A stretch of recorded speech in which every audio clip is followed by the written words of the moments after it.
Good morning, friends. I know I don't usually come to you this early in the morning, but it's like every morning when I get in, I start reading the news and reading all these articles, I just felt compelled to put some thoughts down. As I'm enjoying my coffee here from Busy Bean, one of my favorite coffee shops downtown, I am compelled to come live with you guys today. I hope that you can hear me. If not, comment and let me know. But I've got to talk to you today about PURA. You guys have heard and we're reading a lot in the news about the renomination of Governor Lamont's chief energy czar, the chair of the Public Utilities Regulatory Commission. So it's known as PURA. The lady's name is Marissa Gillette. So this is the person who is in charge of regulating the utility market here in Connecticut. So ideally, to ensure that the most reliable and affordable energy is possible. So news came out last week that Connecticut is now has the second highest electricity rates in the country, in the nation. So the only state that has higher electricity rates than us is Hawaii.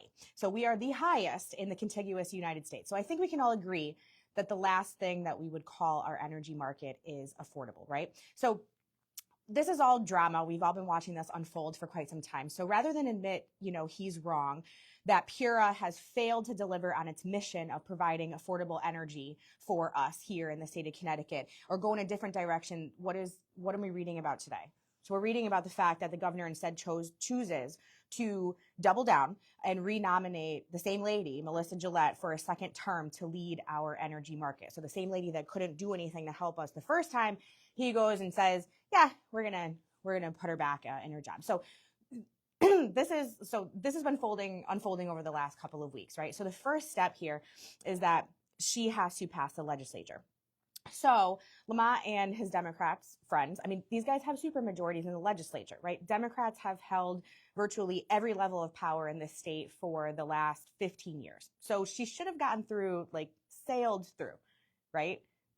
Survey says, they hold every piece of power here, but somehow that didn't happen. So here's where it continues to get better, right? So the legislatures, these people are not profiles in courage. Let's just put it that way. They talk a big game, but then when the crowds are big and the stakes are small, but then when they actually have to show up and cast an unpopular vote, let's say forcing people to pay triple the amount for electricity or something, all of a sudden they lose their bravado really quickly. And when people are as pissed as we all have been over the last 10 months, since that public benefits charge started showing up on our energy bills, legislators know that casting a vote for the person responsible for those rates is not going to be popular, even if it's what the governor of their own party wants. So think about that. So it should have been a very easy confirmation process for Melissa Gillette, but it got real hairy real quick because the Democrats, didn't want to necessarily support that, and they were making it known to their own governor. So we're reading about this, watching it all unfold. I'm hearing about it on talk radio, all this stuff.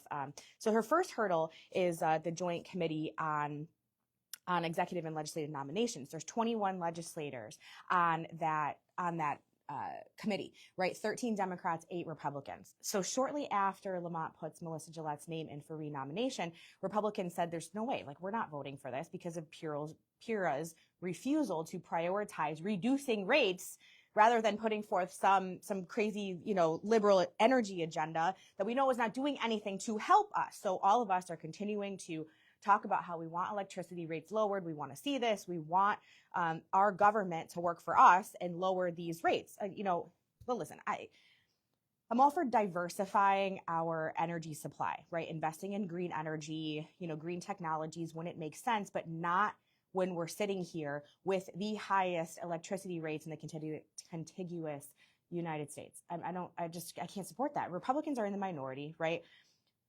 So we're talking about her hurdle with getting through the Committee on Legislative Nominations. And he should have had no problem, right? Wrong. He was still having problems trying to get her through this committee. So the wheeling and dealing starts. And this is where, you're starting to hear all the drama and okay, so now what happens? So one of the 13 Democrats on this committee, his name is State Senator John Fonfara. He's been in the legislature for 38 years. 38 years. For 10 of those years, he served as co-chair of the legislature's Energy Committee. And listen, this guy's made no secret that he's long desired a commissioner's seat on PURA, the Public Utilities Regulatory Authority. So he's made no secret that he wanted a seat on this place, or it used to be called DPUC. And I'm like, listen, I can't hate on him. There's nothing wrong with desiring something in politics, right? Politicians desire things all the time. But where it gets squirrely is when a politician is willing to use their elected position and their vote to enrich themselves. So let's go back to the committee, right? So Senator Fanfare is from Hartford. There's two other Democrats from Hartford that serve on the Legislative Noms Committee. He gets them both to follow his lead in telling Lamont that they're going to oppose Melissa Gillette's nomination. So now the vote count on that committee is 11-11, and there were rampant rumors that there was another Democrat that was joining them to vote no. Now, mind you, Senator Fanfare has also never shown up to one of these meetings. If you look at his record for the last year, he's been absent for every single one of these meetings except for this one. He's been absent. Okay, let's keep that in mind. So the message was sent to the governor that the only way Melissa Gillette was going to pass was if Lamont was going to nominate Senator Fanfare to join Gillette as a PURA commissioner. How about that? So now PURA is an executive branch agency, and Senator Fanfare is a member of the legislative branch, right? He's precluded by law from accepting such appointment until his current legislative term expires. So he is elected until January of 2027. So is that it? Right? Is that like the end of the story? No, not at all. This is your government. This is our government in Connecticut, where they make the world whatever they want. So what does the governor do? He cuts a deal. He cuts a deal the night before the committee's scheduled to vote on Gillette's nomination. He proposes, here's where it gets even better.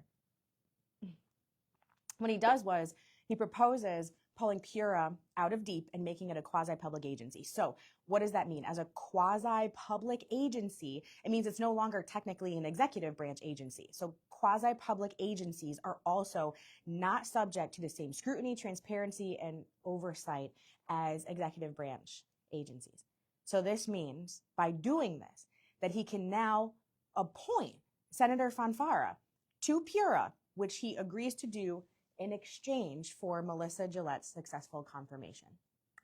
Of course, Fanfare agrees, right? And he and his other Democrats on the committee, they showed up the next day. They cast their votes for her with the rest of the Democrats. And mind you, this is the committee that he hasn't shown up to, and who knows how long. We show up for this one, right? Yep. And the guy used his office. He used his office and he used his vote to hold his own governor hostage. Think about that for a second. And Lamont obliged. He rewarded him with an appointment and a job at this commission, right? You know how much they make a year? $170,000 plus. $170,000. Fanfare's current legislative salary as a senator, you know what they make a year? $50,000. So here's where it gets even better. If this guy serves at least 3 of the 5 years of his appointed term on PURA, his state pension for then 41 years of state service, 38 years in the legislature, and then let's just say 3 on PURA, it's not going to be based off his $50,000 a year legislative salary. It's going to be based off of his $170,000 a year commissioner salary, and he'll get that for the rest of his life. And then include the fact that he already gets full state Cadillac health benefits for life, and his personal benefit by this deal, I mean, that's like $1 million. That's like $1 million benefit. And I want to make sure that everybody is like understanding this, is processing what's happening here. So in exchange for Fanfare's support in confirming failed energy czar Melissa Gillette, Governor Lamont agreed to restructure state government to appoint Fanfare to a $170,000 a year job alongside her. If that isn't the definition of using one's public office for personal gain, I don't know what is. I mean, it really is. It's like one of the most disgusting displays of political extortion I've seen right here in our faces. Just daring someone, anyone to challenge it. And we're reading about it every morning, and it's like the media is covering it, and it's just like, like it's nothing. Why is this not headline news? Why? So like the naive me wants to ask, where the hell is the Connecticut media? Like, I'm not even going to go into like their unequal treatment of Republicans versus Democrats, or the fact that I just feel that, the Connecticut media long ago merged with the governing establishment of this state. I'm talking about journalistic integrity here. Where is it? It's right in front of our faces. I hear no. I don't hear any sort of like righteous outcry from the media. Not a peep, not an eyebrow raised. I mean, like everybody loves to talk about John Rowland, right? Let's talk about John Rowland. He got dinged for hot tubs and cabinets. But now this is a political payoff from a sitting governor to a member of his own party. And like, I'm sure there's some courageous reporters out there still. Like, am I wrong? Like any of them? And then what about our attorney general and state's attorney's office? No questions, you're good. You're like out there every day making a comment on every little thing that Donald Trump does, but this is happening right under your face and you're not going to say anything about it? Like, where's the outrage?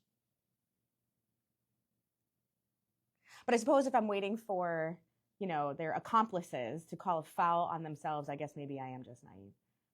Here's the reality, right? Like the governor still has time to walk away from this deal. He has time to get it right. He can reverse course. He can state clearly that he's not going to put Senator Fanfara on PURA. He can tell us that he won't be wasting the millions of taxpayer dollars it will take to make PURA a quasi-public organization. But if he won't, then, legislators can still stand up and vote against Gillette's final confirmation in the House and Senate. So she passed the first hurdle, but she still has to be up for appointment in the House and the Senate. They can still stand up and say no. They can say no. They can endorse this. They can say no on Lamont's endorsement of this. It's just like it's a tasteless payoff. It's compromised her confirmation, whether they like her or not. And this is, this is less about her. And this is more about the process that has been had to get her, where he wants it to be. And in the meantime, what happens? We're still the highest electricity rate in the entire country, contiguous United States, second to Hawaii. I'm sorry. Like, you're kidding me. I mean, so you can call and email your legislators. You can tell them what you think, but I'm just kind of like beside myself that we're reading about this and nobody is calling this out. And no one's calling this out. It's crazy. It's absolutely crazy to me. We need to start making our government work for us and not just for itself. And I guess for now, I'm just disgusted that it's happening right in our faces and no one's saying anything about it. So I guess it's going to continue to fall on me to do it. Hey, hope everybody has enjoyed their coffee this morning. Here's to a great Tuesday, everybody. Cheers.